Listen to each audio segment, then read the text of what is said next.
بسم اللہ الرحمن الرحیم اللہم صلی علی سیدنا و مولانا محمد وعلی آلہ وصحبہ وبارک وسلم۔ السلام علیکم ورحمۃ اللہ تعالی وبرکاتہ۔ آپ کا پھر سے خوش آمدید۔ آپ سن رہے ہیں کتاب خدا کو کیوں مانے اور مذہب کو کیوں اپنائے کا دوسرا حصہ۔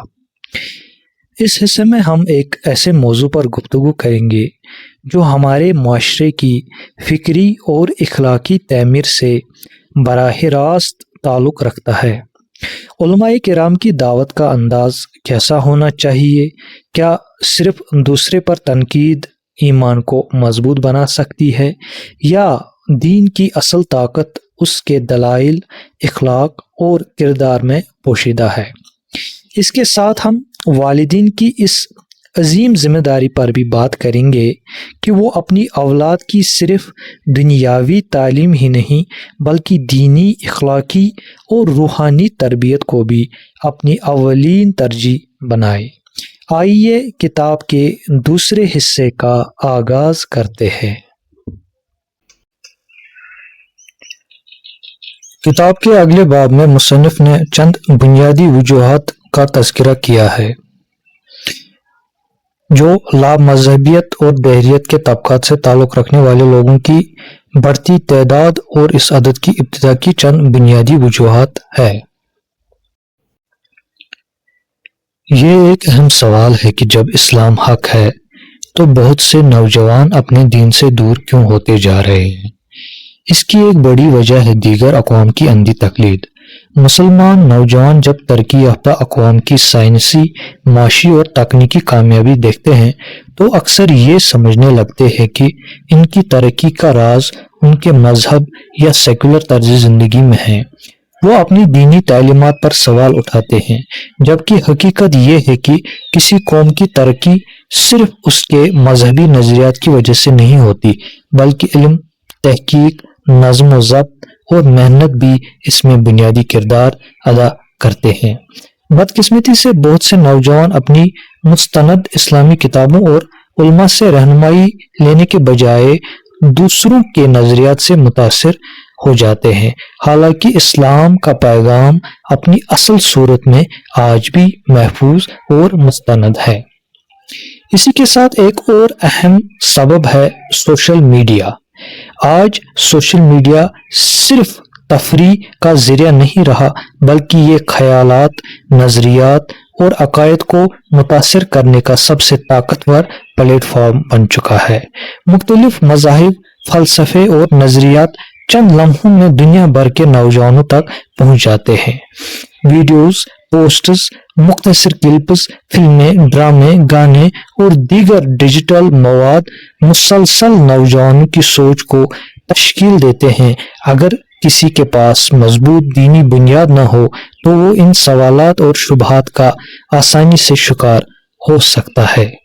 لہذا ضروری ہے کہ ہم سوشل میڈیا کو شعور کے ساتھ استعمال کریں، ہر بات پر تحقیق کریں اور اپنی رہنمائی مستند اسلامی مصادر سے حاصل کریں تاکہ ایمان مضبوط رہے اور ہم حق و باطل میں صحیح فرق کر سکیں۔ اگلے باب میں مصنف معاشرے کے دو نہایت اہم ستونوں یعنی علماء کرام اور والدین کے کردار کا جائزہ لیتے ہیں۔ وہ یہ سوال اٹھاتے ہیں کہ اگر دین حق ہے تو پھر اس کی دعوت کا انداز کیسا ہونا چاہیے، اور نئی نسل کی دینی تربیت کی اصل ذمہ داری کس پر عائد ہوتی ہے۔ علماء کرام کے رویے۔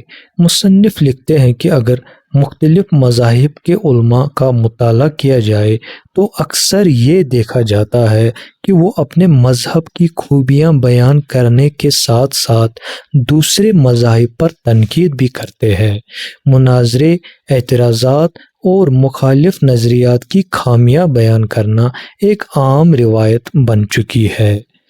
لیکن ایک اہم سوال یہ ہے کہ کیا صرف دوسرے مذاہب کی کمزوریاں بیان کرنے سے اپنا مذہب مضبوط ثابت ہو جاتا ہے۔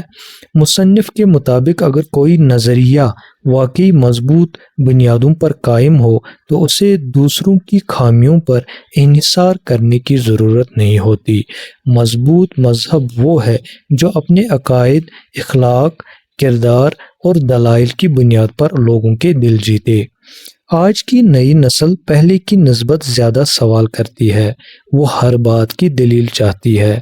اگر ان کے سوالات کا جواب صرف جذبات یا دوسروں پر تنقید سے دیا جائے تو ان کے ذہن پوری طرح مطمئن نہیں ہوتے۔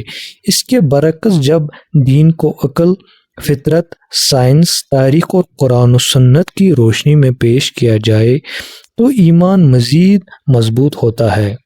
اس لیے علماء کی اصل ذمہ داری صرف اختلافات بیان کرنا نہیں بلکہ لوگوں کے ایمان کی حفاظت، ان کے شبہات کا ازالہ اور دین کی حقیقی خوبصورتی کو اجاگر کرنا ہے۔ دعوت کا انداز نرم، حکیمانہ اور مدلل ہونا چاہیے کیونکہ یہی انبیاء علیہ السلام کا طریقہ رہا ہے۔ اس باب کا دوسرا اہم موضوع والدین کی ذمہ داری ہے۔ اللہ تعالیٰ نے ہر بچے کو پاکیزہ فطرت پر پیدا کیا ہے۔